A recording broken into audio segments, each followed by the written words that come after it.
안녕하세요. 정치를 품격 있게 풀어드리는 정치클래스TV의 심상만입니다.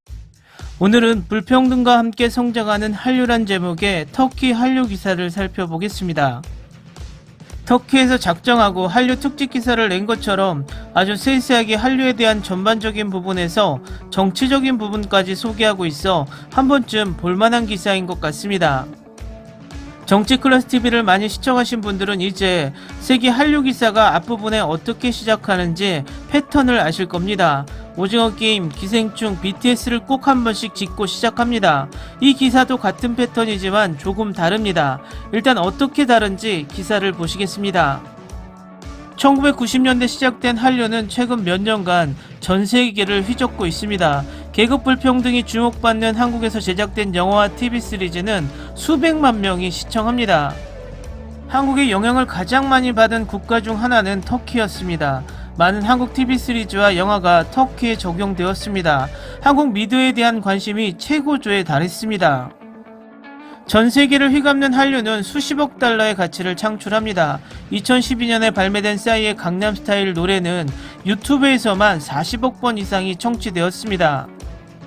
팬데믹 기간 동안 K-POP 현상 그룹 방탄소년단이 주최한 온라인 콘서트 티켓은 107개국에서 약 75만 6천석이 팔렸고 2019년 개봉한 봉준호 감독의 기생충은 칸 영화제에서 황금 종려상을 수상했습니다.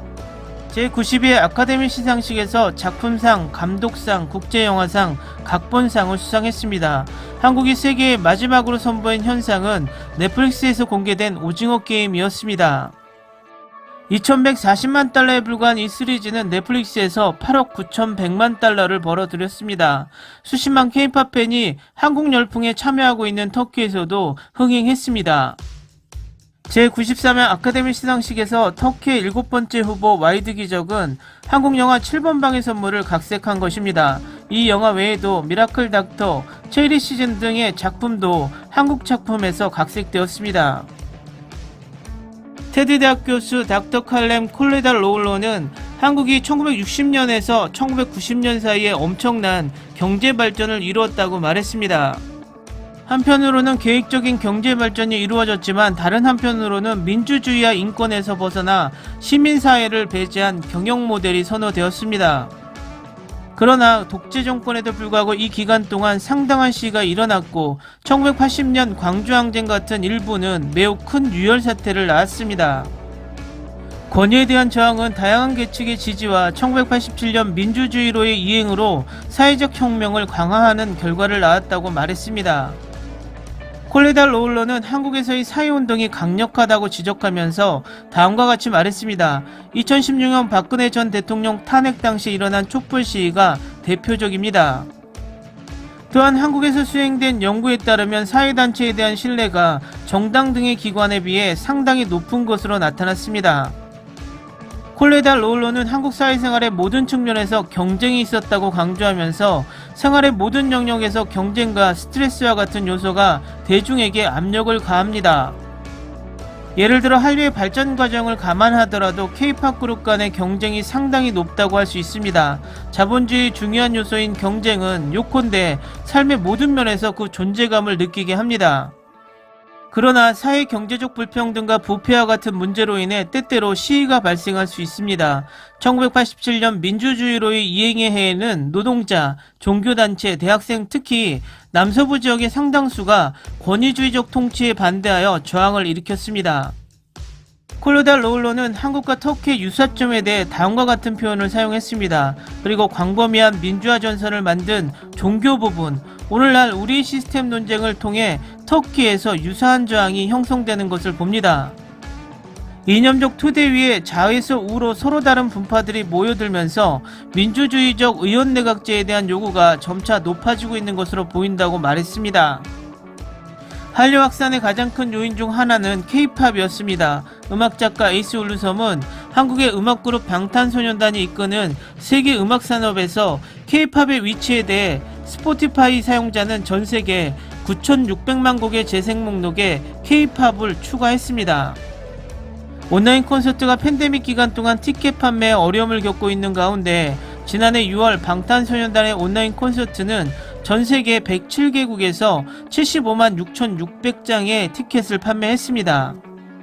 K-팝을 세계의 문제에서 벗어나 마치 다른 행성의 조각처럼이라고 정의한 울루섬은 트위터 데이터에 따르면 터키가 2020년에 K-팝이 가장 많이 사용되는 12번째 국가임을 상기시켰습니다. 울루섬은 지난해 4억 달러를 투자해 새로운 음악 무대를 건립하겠다는 정부의 계획에 대해 K-팝이 남북관계 회복에 영향을 미칠 수 있다는 이야기도 있습니다. 2018년 북한에서 열린 회담에는 남측 뮤지션이 160여 명 정도 참여했습니다. 영화평론가 무투라 티르파는 한국 영화가 시스템의 수레바퀴에 막대기를 집어넣었다고 말했습니다. 티르판 감독은 제92회 아카데미 시상식에서 처음으로 영화가 아닌 최우수 작품상을 수상한 기생충을 예로 들며 지난 20년 동안 한국 사회의 변화를 예리하게 묘사하고 전반적으로 계층 문제를 강조하고 국제 무대에서 받은 상으로 전면에 나왔습니다. 새로운 한국 영화는 이제 일반적으로 정교한 촬영, 연기 및 대립적인 접근 방식으로 세계 영화에서 특별한 위치를 차지합니다. 티르판 감독은 1990년대 말에 접어들면서 신한국 영화는 관객들의 에너지와 실험적 접근의 결과로 독자적인 르네상스를 시작했다며 영화 내러티브의 가장 큰 특징 중 하나가 계급 불평등이라고 말했습니다. 2000년대 현대사회는 신용불량자와 실업자들이 다수 양상되는 사태가 일어났습니다. 이러한 상대적 계급 차이는 많은 감독들의 소재의 대상이 되기도 했고 한국의 스타 감독 봉준호의 필모그래피를 보면 이러한 계급 차이의 근원으로 여겨지는 미국 자본에 대한 비판이 보이고 옥자, 설국열차, 기생충 모두 자본주의의 이야기입니다라고 말합니다. 계급 불평등이 만들어낸 문제적 질서에 의문을 제기한 TV 시리즈 중 하나가 오징어 게임이었습니다. 티르판 감독은 시리즈가 빚, 계급 차이, 질서에 대한 투쟁을 중심으로 전개되었다며 오징어 게임은 질서를 다루는 극동 영화의 태도가 TV 시리즈에서도 계속될 수 있다는 증거이며 이 점에서 감탄할 만하다라고 덧붙였습니다. 한국 문화에 대한 동경 때문에 2019년에 한국에서 온 이스탄불 세종대학교 학생 다일은 대학 시절 한국문화 연구를 시작했으며 한국 사람들이 한류 열풍이라고 부르는 TV 시리즈, 음악 아티스트들이 전 세계적으로 유명해졌습니다 라고 말합니다. 특히 그들의 역사에는 투쟁으로 인해 한글을 가르치게 된 이름이 있습니다. 15세기에 살았던 세종대왕은 오늘날의 한글을 만들어 백성들이 모국어를 사용할 수 있도록 하여 백성들에게 가르쳤습니다. 이 한글을 배우면서 나는 그 글을 읽고 그 노래와 시리즈를 이해할 수 있기를 원했습니다. 그래서 한국어를 배우기 시작했습니다. 언어에 대해 자신에 대해 가장 큰 영향을 미치는 요인에 대해 그는 음식 문화와 함께 일상생활에서 서로를 존중하는 표현이라며 저는 서예와 전통무용을 정말 좋아합니다. 유네스코가 지정한 맛의 목록에 등재된 김치는 누구나 한 번쯤은 먹어봐야 할 맛이라고 생각한다고 말했습니다. 한국의 영향으로 한국어 학습에 대한 관심도 높아졌습니다. 이스탄불 대학 언어센터에서 한국어를 가르치는 교사들은 많은 학생들이 전염병으로 시작된 온라인 수업에 참여했다고 발표했습니다. 언어센터에서 만난 교사들은 다음과 같은 말을 했습니다. 정은희 씨는 저는 12년 전에 터키에 왔습니다. 최근에는 한국어를 배우고자 하는 젊은이들이 눈에 띄게 증가하고 있습니다.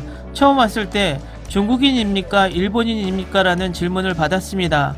한국 드라마 이후 K-팝이 큰 인기를 끌면서 가장 먼저 한국인이세요? 라고 묻는 질문이 나왔고 요즘은 그것을 묻습니다. 사람들은 배운 한국어 단어로 저를 부르기도 합니다.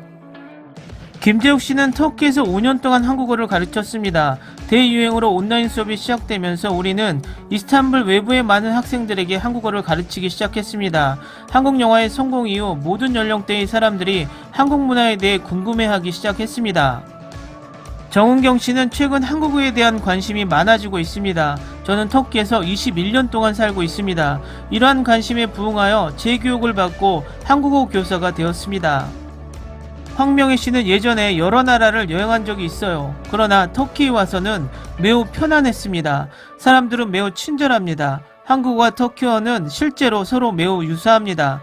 나는 그래서 터키어를 쉽게 배웠습니다. 두 나라의 문화는 비슷합니다. 사람들이 도움이 됩니다. 전은미 씨는 19년 전 이스탄불 대학에서 박사학위를 받기 위해 터키에 왔습니다. 지금은 같은 대학에서 교사로 일하고 있습니다. 한국 TV 시리즈 및 음악 및 게임은 터키에서 많은 관심을 받고 있습니다. 가족은 한국과 마찬가지로 터키에서도 매우 중요합니다. 한국어를 배우는 것은 그렇게 어렵지 않습니다. 터키와 한국어는 같은 어족입니다. 언어와 문법 구조는 매우 유사합니다. 기사 잘 보셨나요? 전체적으로 한류를 종합적으로 잘 파악하는 기사 같습니다. 적절하게 터키의 예까지 비교하며 설명한 것도 다른 한류 기사와 조금 다르다는 느낌이 들었습니다. 그런 면에서 정치적 관점이 조금 틀렸어도 전체적으로 균형 잡힌 이 터키의 한류 기사 정치클래스TV는 칭찬합니다. 오늘은 여기까지 하겠습니다. 오늘도 생활 속 거리두기 꼭 실천합시다. 당신의 구독과 좋아요는 저에게 큰 힘이 됩니다. 항상 시청해주셔서 고맙습니다.